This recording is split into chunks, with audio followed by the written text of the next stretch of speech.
Hey, hi everyone. So I'm back with another video of class 7 science chapter 2. Since we have already completed all the chapters of class 6, you can go and find it in a playlist of class 6 all chapters of science there in my channel. And now I have in the earlier class we have done chapter 1, that was nutrition in plants. Now we are moving ahead with nutrition in animals in chapter 2 class 7 science. ठीक है, तो हमने अब तक nutrition in plants देखा कि plants कैसे अपना फूड का रिक्वायरमेंट पूरा करते हैं. अब हम न्यूट्रिशन इन एनिमल्स देखेंगे, यानी nutrition that is the process of acquiring food and converting it into the form of energy to do any kind of work. वो न्यूट्रिशन का जो प्रोसेस एनिमल्स में कैसे होता है अब हम वो देखेंगे. ओके, सो स्टार्ट करते हैं. और जैसा मैंने हमेशा बोला है, these notes are more than enough for anybody who is looking for chapter of class 7. Okay, इससे ज़्यादा क्लास 7 के एनसीईआरटी बुक में कुछ नहीं पढ़ना, आपको एक्स्ट्रा मेहनत भी नहीं करनी. मैंने नोट्स भी बना दिया है, मैं शॉर्ट वीडियोज़ में अपलोड भी कर दूँगी. Okay, so just watch this video, read NCERT once और नोट्स को नोट डाउन कर लेना या अपने फ़ोन में सेव कर लेना और एग्ज़ाम्स के टाइम पे बस रिवाइज इट, इतना एनफ है. तो स्टार्ट करते हैं. Animals can not make their own food like plants. जैसा कि मैंने पिछले क्लास में बताया था कि प्लांट्स फोटोसिंथेसिस करके या फिर किसी भी वे में केमोसिंथेसिस वगैरह होता है. मेनली फोटोसिंथेसिस के वे के थ्रू ग्रीन प्लांट्स अपना फूड बनाते हैं और हम प्लांट्स पे डिपेंडेंट होते हैं. एनिमल्स और human beings we are dependent on plants for our food. तो animals can not make their own food, therefore they depend on plants or other animals for nutrition. तो हम क्या करते हैं, या तो हम वेजिटेरियन हैं या फिर हम नॉन वेजिटेरियन हैं. हम किसी ना किसी वे में हम हो या फिर एनिमल्स भी वेजिटेरियन, हर्बीवोर्स और कार्निवोर्स और ओमनिवोर्स, यानी कि either dependent completely on plant product that is herbivores, या फिर अगर एनिमल किसी छोटे एनिमल को खा रहा है तो कार्निवर्स, या फिर ओमनिवर्स अगर वो दोनों खा रहे हैं, जैसे क्रो वो चावल भी खा लेगा और चिकन भी खा लेगा, मीट भी खा लेगा. ओके, डॉग्स वो भी रोटी भी खा लेंगे एंड नॉनवेज भी खा लेंगे, तो ओमनिवर्स. तो हम क्या कह रहे कि एनिमल्स किसी ना किसी वे में या तो प्लांट्स पे डिपेंडेंट होंगे या फिर दूसरे एनिमल्स पे ही डिपेंडेंट होंगे. Humans are also animals. ठीक है, ह्यूमंस को भी बायोलॉजी में एनिमल्स कैटेगरी में ही डाला गया है. तो जब भी मैं अपनी बात करूं तो समझना कि हम सारे एनिमल्स की बात कर रहे हैं. ह्यूमंस मतलब एनिमल्स, एनिमल्स मतलब ह्यूमंस, समझ जाना. ठीक है, कि एनिमल्स के अंदर ही ह्यूमन कैटेगरी भी है. ठीक है, तो हम किसी ना किसी वे में प्लांट या एनिमल्स पे न्यूट्रिशन के लिए डिपेंडेंट होते हैं. Nutrition in animals involve taking food and converting it into energy and body materials needed for growth, repair and maintenance. तो सिमिलरली जैसे प्लांट्स में पढ़ा था वैसे ही एनिमल न्यूट्रिशन में हम किसी ना किसी वे में अपना फूड एक्वायर करते हैं, उसको एनर्जी में कन्वर्ट करते हैं, और जो कि एटीपी का फॉर्म होता है, बाद में पढ़ोगे. तो एनर्जी में कन्वर्ट करते हैं, हम खाना खाते हैं, हमें एनर्जी मिलती है, हम काम करते हैं. इतनी सी बात समझ लो. ठीक है, तो हम फूड लेते हैं, एनर्जी प्रोडक्शन होता है हमारे शरीर में और उसके वजह से हमारे लाइफ का प्रोसेस कंटिन्यू चलता रहता है. यानी जो भी मेंटेनेंस, हमारे जो सेल्स डिजेनरेट हो रहे हैं, ग्रो कर रहे हैं, रिपेयरमेंट की ज़रूरत है, वो सब डिपेंडेंट होती है हमारे न्यूट्रिशन पे. ओके, तो steps of nutrition in animals क्या क्या है, यानी कि हम किस वे में न्यूट्रिशन कम्प्लीटली कर पाते हैं. सबसे पहले इंजेशन. इंजेशन मतलब कि फूड को हमारे शरीर के अंदर लेना. Taking food inside the body is ingestion. ठीक है, इन मतलब अंदर आना, तो इंजेशन यानी फूड का हमारी बॉडी के अंदर इंटर करना. फिर डाइजेशन यानी breaking complex food into simpler soluble substances. अब हम जो भी खाना खा रहे हैं वो उसी रूप में तो हमारा सेल एब्जॉर्ब नहीं कर पाएगा, उसको छोटे सिंपलर फॉर्म में कन्वर्ट करना है. तो कॉम्प्लेक्स फूड को सिंपल फॉर्म में कन्वर्ट करना इज़ डाइजेशन. ठीक है, जैसे हम बोलते हैं ना डाइजेस्ट नहीं हो पाया, यानी कि पूरी तरह से फूड को हम कन्वर्ट नहीं कर पाए, पूरी तरह से सॉल्युबल नहीं बना पाए, इनडाइजेशन हो गया. ठीक है, तो breaking complex food into simpler soluble substances is called digestion. Next है एब्जॉर्प्शन. अब जो डाइजेस्टेड फूड सॉल्युबल हो गया है हमारे शरीर में, ब्लड में घुलने के लिए रेडी हो गया, तो अब ब्लड उसको एब्जॉर्ब करेगा. ठीक है, digestive food passes into the blood, blood में हमारे वो इनहेल हो जाएगा और ये ब्लड ही हमारे शरीर के हर एक पार्ट तक पहुंच जाता है ना, सर्कुलेशन होता है पूरे ब्लड का, तो एनर्जी एक्चुअली ब्लड के थ्रू सारे बॉडी में पहुंच जाती है।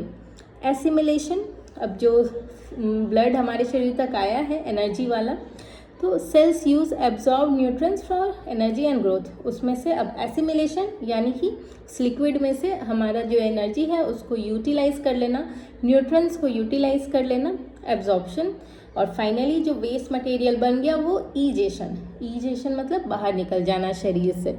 ओके, तो क्या क्या चीज़ें सीखी? Ingestion, taking in of food, digestion, conversion of food into simple substance, absorption, simple substance का ब्लड में एब्जॉर्ब होना, एसिमिलेशन, हर एक सेल का ब्लड से न्यूट्रिएंट्स एक्वायर करना, और ईजेशन, जो वेस्ट मटेरियल बच गया उसका हमारे शरीर से बाहर निकल जाना। बहुत सिंपल है, 5 स्टेप्स हैं, याद रखने हैं, ठीक है। Human digestive system, next topic जो हमने पढ़नी है वो है ह्यूमन डाइजेस्टिव सिस्टम, यानी हमारे अंदर किस तरह से डाइजेशन का प्रोसेस होता है। The digestive system breaks down food into simple molecules so that food can absorb and use them. Digestive system का काम क्या है? जो कॉम्प्लेक्स फूड मटेरियल हम ग्रहण कर रहे हैं, जो हम खा रहे हैं, उसको सिंपलर फॉर्म में कन्वर्ट कर देना और फिर उससे हमारी बॉडी के सेल्स उसको एब्जॉर्ब कर लें, यूटिलाइज कर लें, यही हमारा डाइजेस्टिव सिस्टम काम करता है। द मेन ऑर्गन्स हमारे माउथ से शुरू होता है और लार्ज इंटेस्टाइन पे जाके ख़त्म होता है। तो क्या क्या है? माउथ, सबसे पहले हम खाना चबाना शुरू करते हैं, माउथ से ही लेते हैं, टीथ चबाना शुरू करते हैं।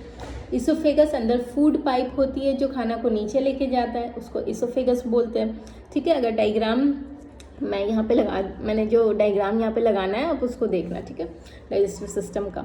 सो माउथ के थ्रू हम फूड ले रहे हैं, इसोफेगस के थ्रू वो food pipe, oesophagus is also known as food pipe, तो वो पेरिस्टाल्सिस यानी कॉन्ट्रैक्शन रिलैक्सेशन ऐसे करते करते फूड नीचे मटेरियल पहुंचता है, वो जाता है हमारे स्टमक में। स्टमक में 4-5 घंटे स्टोर रहता है, वहाँ पे कुछ मटेरियल्स रिलीज होते हैं जो कि आगे के हायर क्लासेस में डाइजेशन पढ़ोगे तो ये भी सीखोगे कि स्टमक में HCl रिलीज होता है, यानी हाइड्रोक्लोरिक एसिड भी रिलीज होता है। फिर उसको न्यूट्रलाइज करने के लिए अलग न्यूट्रिएंट्स मतलब अलग एंजाइम्स निकलते हैं। ओके, तो ये तो बाद में सीखना, फिलहाल ये समझो कि स्टमक में 4 to 5 आवर्स फूड स्टोर होता है। उसके बाद फिर हमारे स्टमक के अंदर फूड 4 to 5 आवर्स स्टोर होगा, फिर हमारे इंटेस्टाइन में जाएगा, इंटेस्टाइन में वेरियस एंजाइम्स रिलीज होंगे जो कि उस पर एक्ट करेंगे और मैक्सिमम हमारा जो डाइजेशन होता है, एब्जॉर्प्शन होता है, दोनों प्रोसेस इंटेस्टाइन में कंप्लीट हो जाता है। और उसके बाद फिर जो बचा है हमारा वो आगे की तरफ यानी कि लार्ज इंटेस्टाइन में चला जाएगा। लार्ज इंटेस्टाइन में कुछ पानी, कुछ मेडिसिन, तो लार्ज इंटेस्टाइन में कुछ ड्रग्स यानी कि मेडिसिन, कुछ वाटर मॉलिक्यूल्स ये एब्जॉर्ब होंगे और बाकी का जो सब्सटेंस है एनस के थ्रू हमारे शरीर से बाहर चला जाएगा, एक्सक्रीशन हो जाएगा, ईजेशन हो जाएगा, ठीक है। तो स्टार्ट करते हैं सबसे पहले digestion in mouth. So digestion is mouth कहाँ से स्टार्ट होता है? Food is chewed by teeth into small pieces. सबसे पहले जो कॉम्प्लेक्स फूड है, रोटी का टुकड़ा, उसको हम छोटे छोटे पार्ट में तोड़ते हैं, यानी कि दांतों के थ्रू, टीथ के थ्रू हम च्यू करते हैं। Food is chewed by teeth into small pieces. Saliva हमारे शरीर माउथ में रिलीज होता है, सैलिवा वो उसमें मिक्स हो जाएगा और वहीं से प्रोसेस डाइजेशन का शुरू हो जाता है, ठीक है, क्योंकि उसके अंदर भी एक एंजाइम होता है सैलिवरी अमाइलेज जो कि हमारे फूड में कार्बोहाइड्रेट है उस पर वहीं पे स्टार्ट कर देता है डाइजेशन। खैर ये बोला ना, आगे के हायर क्लासेस में पढ़ोगे डाइजेस्टिव सिस्टम तो उसमें डिटेल में मिलेगा, पर 7th क्लास के लिए इतना समझो कि माउथ में सैलिवा रिलीज होगा, टीथ फूड को तोड़ेगा, सैलिवा मिक्स होगा और फिर टंग की मदद से फूड जो है हमारे मतलब फूड पाइप के अंदर एंटर करता है, ठीक है, मतलब हमारे माउथ से फूड पाइप में हमारा फूड गया। टाइप्स ऑफ ह्यूमन टीथ, अब ये पता होना चाहिए कितने तरह के होते हैं, ठीक है, 4 तरह के होते हैं। सबसे पहले होता है इंसिजर, सबसे ऊपर का, जो कि काटने में मदद करता है, ठीक है, चीज़ों को तोड़ने में, कट करने में। फिर हो गया कैनाइन, इंसिजर के बाद कैनाइन। कैनाइन क्या होता है? वो चीज़ों को चीर फाड़ करने में, जो लायन टाइगर होते हैं उनके कैनाइन्स बहुत स्ट्रांग होते हैं, वो टीयरिंग में मदद करता है। फिर प्री मोटर, फिर उसके बाद इंसिजर, कैनाइन, फिर प्री मोलर क्रशिंग करेंगे, और लास्ट में मोलर जो कि ग्राइंड कर देंगे फूड को। ओके, यानी कि बस crushing and grinding similar process है, समझो। Next is digestion in stomach. Stomach में अब फूड जो है इसोफेगस के बाद कहाँ चला जाएगा, यानी फूड पाइप के बाद स्टमक में चला जाएगा। स्टमक में फूड एंटर करेगा इसोफेगस के through. Food enters the stomach through oesophagus. Stomach secrets gastric juices containing acid and enzymes. Stomach में हमारे गैस्ट्रिक जूसेस रिलीज होते हैं, यानी कि जैसा मैंने बताया था ना कि जो भी डाइजेशन होता है उसमें stomach, 1 minute, so stomach secrets gastric juices containing acid and enzyme. Stomach में जब हमारे फूड स्टोर होता है तो उस पर फिर गैस्ट्रिक जूसेस यानी कि स्टमक से रिलीज़ होने वाले जूसेस रिलीज़ होंगे, जिसमें एंजाइम होगा और एसिड भी। मैंने बताया हाइड्रोक्लोरिक एसिड होता है, तो एसिड भी होगा और एंजाइम भी होगा, जिसमें कि आगे का डाइजेशन का प्रोसेस होगा। This juices help break down proteins and kill harmful bacteria. अब क्या होता है, यहाँ पे फूड में जो हमारे प्रोटीन है उसको ब्रेक डाउन करने का काम करेगा, और साथ साथ जो बैक्टीरिया है उसको भी वहीं पे स्टमक के अंदर ही किल कर दिया जाएगा। ठीक है, नेक्स्ट जो खाना हमारा है वो स्मॉल इंटेस्टाइन के तरफ चला जाएगा। ठीक है, स्मॉल इंटेस्टाइन भी जब पढ़ोगे तो सबसे पहला हो गया हमारा